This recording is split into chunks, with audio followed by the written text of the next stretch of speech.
Hello everyone, specially banking aspirants. तो कैसा रहा आज का exam, that is IBPS PO mains.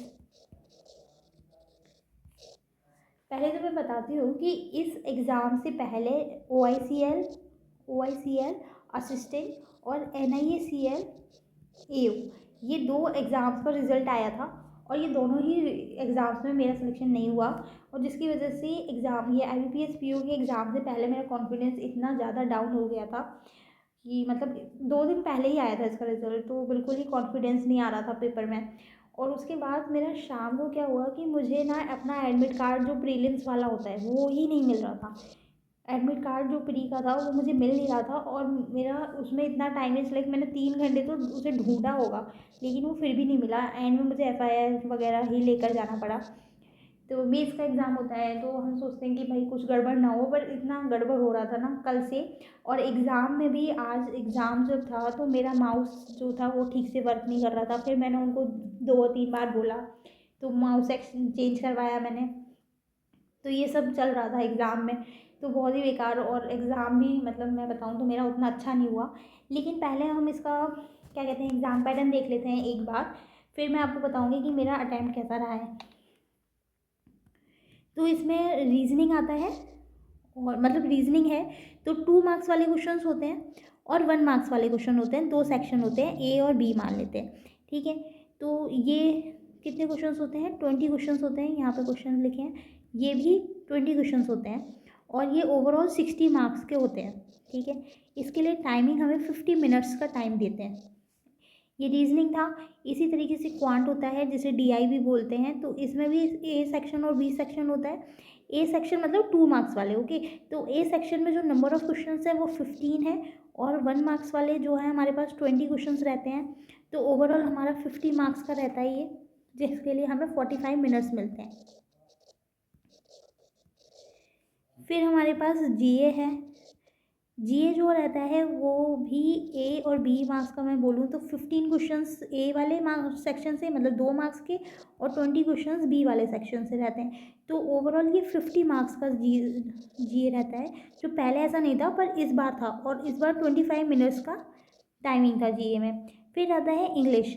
English में क्या रहता है? इंग्लिश में भी 2 सेक्शंस रहते हैं और पर 2 मार्क्स वाले सिर्फ 5 क्वेश्चंस होते हैं और 1 मार्क्स वाले 30 क्वेश्चंस होते हैं। तो इंग्लिश में जो है 40 मार्क्स का ये इंग्लिश रहता है, ठीक है। और इंग्लिश के लिए हमें 40 मिनट्स रहते हैं। फिर आता है एक और डिस्क्रिप्टिव, ठीक है। डिस्क्रिप्टिव रहता है। डिस्क्रिप्टिव में क्या था? ऐसे था और कॉम्प्रिहेंशन था, ओके। और देखो कॉम्प्रिहेंशन जो थे ना उसमें 4 क्वेश्चंस आए थे 2.5 मार्क्स के, और ओवरऑल ये 25 मार्क्स का रहता है। 25 मार्क्स का रहता है, हाँ, ठीक है। और ये हो गया 30 मिनट्स मिलता है हमें, ठीक है। तो ये मतलब 10 मार्क्स का ये रहता है और 10 मार्क्स का ये, तो टोटल नहीं सॉरी 15 ऐसे ज़्यादा मार्क्स का है, ठीक है। ये एग्ज़ाम पैटर्न है। मैं अपना मार्क्स बताती हूँ कि मेरा कैसा अटैम्प्ट रहा। अच्छा, आज का जो शिफ्ट था, पहले रीजनिंग ओपन हुआ था, फिर GA, फिर इंग्लिश और फिर क्वांट। तो रीजनिंग में मैंने क्वेश्चंस किए हैं, 6 क्वेश्चंस किए हैं 2 मार्क्स के, ठीक है। ये मेरा अटैम्प्ट है। और 7 क्वेश्चंस किए हैं 1 मार्क्स के, ये रीजनिंग में किया है। क्वांट में मैंने 5 क्वेश्चंस किए हैं 2 मार्क्स के और 1 क्वेश्चंस मतलब 1 मार्क्स के 2 क्वेश्चंस किए हैं मैंने। जो GA है, GA तो मेरा लिटरली मैंने इतना पढ़ा GA, लेकिन मेरा बिल्कुल भी पढ़ा हुआ GA नहीं आया है। और मतलब थोड़े बहुत क्वेश्चंस आए थे पढ़े हुए, लेकिन वो फिर इतना कंफ्यूजिंग हो रहा था वहाँ पर कि कुछ समझ ही नहीं आ रहा था। तो GA तो मेरा बिल्कुल ही बहुत ही बेकार सेक्शन। 2 मार्क्स के मैंने 2 क्वेश्चन अटैम्प्ट किए हैं और 13 क्वेश्चन किए हैं 1 मार्क्स के। हाँ, मैंने अटैम्प्ट ज़्यादा लिया है क्योंकि कुछ आता ही नहीं था तो कुछ तो करना था, फिर कर दिया। और इंग्लिश में 5 क्वेश्चन किए हैं मैंने 2 मार्क्स के और 24 क्वेश्चन किए हैं 1 मार्क्स के, ठीक है। ये टोटल मतलब ऐसा टोटल तो मैंने नहीं किया कितना बैठा है मेरा जो भी है, पर ये मैं करके आई हूँ। और जो डिस्क्रिप्टिव है ये तो मेरा बहुत ही वर्स्ट गया, वर्स्ट। क्योंकि इसमें जो ऐसे लिखना था ना वो उसमें मैंने लिखे, पर मेरा 170 वर्ड्स जो थे मतलब मैंने नहीं लिखे। 170 वर्ड्स नीचे दिखा रहा था कि अभी रिमेनिंग है। और कॉम्प्रिहेंशन मैंने कर दिया थोड़ा थोड़ा, 2 लाइन 2 लाइन या 1 लाइन ही लिखी है मैंने कॉम्प्रिहेंशन में, ज़्यादा नहीं लिखा। पर इसमें भी मेरा इतना वर्ड्स रुक गया था, तो पता नहीं कितने मार्क्स मिलेंगे। ये तो मैं इतना अटेम्प्ट करके आई हूँ। मैं अपने एक्सपेक्टेड मार्क्स बता देती हूँ कि मैं कितना एक्सपेक्ट कर रही हूँ कि मेरे कितने आएंगे। तो देखो क्वांट में क्योंकि मैंने 2 मार्क्स का अटेम्प्ट किया है, वो तो मैंने एक्यूरेसी से ही किया है। और एक क्वेश्चन जो 2 मार्क्स, मतलब 2 क्वेश्चन जो किए हैं 1 1 मार्क्स के, वो मेरे एक्यूरेसी से किए हैं। तो ये हो गए 12 मार्क्स क्वांट में। रीजनिंग में 6 2 12 और 7 19 क्वेश्चन में 19 मार्क्स तो मैं अटैम्प्ट करके आई हूँ। तो अगर मैं मानती हूँ कि मेरे 15 आ जाएंगे, अगर मतलब बहुत ज़्यादा नेगेटिव भी हुआ तो, नेगेटिव होगा तो 15 तो मुश्किल, थोड़ा और कम हो जाएगा, लेकिन फिर भी ठीक है। जीए में काफ़ी अटैम्प्ट करके आई हूँ, लाइक कितना था जीए में, एक सेकेंड, 2 2 4 और 13 17, ठीक है। अगर मेरे को तो जीए में बस कैसे भी करके 5 मार्क्स भी आ जाए ना, 5 मैं एक्सपेक्ट कर रही हूँ, मेरा 5 आ जाए जीए में बस। और पता नहीं किस बेसिस पर कर रही हूँ पर, लेकिन ठीक है।